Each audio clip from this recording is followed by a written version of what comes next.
We may think of the three persons of the Trinity as circuits that hold the universe together.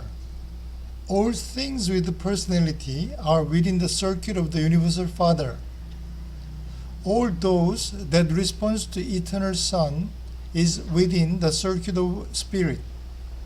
The Son cannot bestow personality. The third person, the conjoint actor, or infinite spirit, governs the circuit of mind. The mind intervenes between spirit and matter. Matter is whatever responds to the gravity circuit of nether paradise.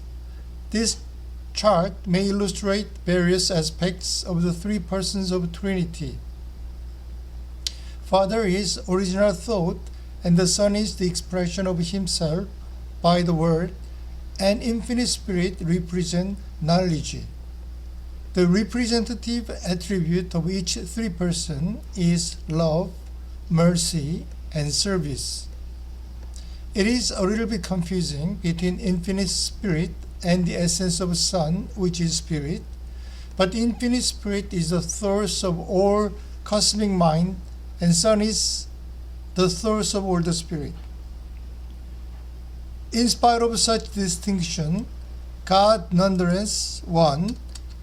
It is the Universal Father that creates all there is, controls all there is, and upholds all there is. The children of time wish to know the eternal God, the Universal Father, and to be perfect as the Father is perfect in eternity. Such perfection is possible. The millions of planetary systems that fill the universe were made to support intelligent life that can know God.